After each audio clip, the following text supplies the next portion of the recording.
నెల్లూరు నగరంలోని అత్యంత పురాతన చారిత్రక ఆధ్యాత్మిక క్షేత్రమైన శ్రీ భువనేశ్వరి సమేత మూలస్థానేశ్వర స్వామి ఆలయ నూతన పాలక మండలి ప్రమాణ స్వీకారోత్సవం ఆదివారం అత్యంత అట్టహాసంగా జరిగింది. రాష్ట్ర దేవాదాయ శాఖ మంత్రి ఆనం రామనారాయణ రెడ్డి, పురపాలక శాఖ మంత్రి పొంగూరు నారాయణ ఈ వేడుకకు ముఖ్య అతిథులుగా హాజరయ్యారు. ఆలయ నూతన చైర్మన్గా పుట్ట అజయ్ కుమార్ రెడ్డి మరియు మరో 10 మంది సభ్యులతో మంత్రులు ప్రమాణ స్వీకారం చేయించారు. అంతకుముందు మంత్రులకు ఆలయ అర్చకులు పూర్ణకుంభంతో ఘన స్వాగతం పలికారు. స్వామివారిని దర్శించుకున్న మంత్రులు ప్రత్యేక పూజలు నిర్వహించి తీర్థప్రసాదాలు స్వీకరించారు. దేవాదాయ శాఖ మంత్రి ఆనం రామనారాయణ రెడ్డి మాట్లాడుతూ ఆలయాల నిర్వహణలో రాజకీయాలకు తావులేదని స్పష్టం చేశారు. ముఖ్యమంత్రి చంద్రబాబు నాయుడు ఆదేశాల మేరకు ఆలయాల్లో సామాన్య భక్తులకు క్యూ లైన్లలో పెద్దిపీట వేయాలని సూచించారు.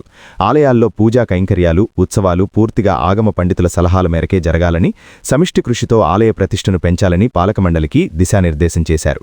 మంత్రి నారాయణ మాట్లాడుతూ ఆలయ అభివృద్ధిపై తనకున్న మక్కువను చాటుకున్నారు.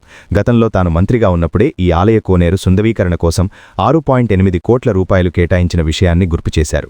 ఈ నెల 15వ తేదీ నుండి ప్రారంభం కానున్న మహాశివరాత్రి బ్రహ్మోత్సవాలకు లక్షలాదిగా భక్తులు తరలివచ్చే అవకాశం ఉన్నందున ఎక్కడా అసౌకర్యం కలగకుండా ముందస్తు ఏర్పాట్లు చేయాలని అధికారులను ఆదేశించారు. ఈ వేడుకలో Nellore rural MLA Kotamreddy Sridhar Reddy, NUDA chairman Kotamreddy Srinivasulu Reddy, Nellore mayor Roop Kumar Yadav మరియు కూటమి పార్టీల నాయకులు పాల్గొన్నారు.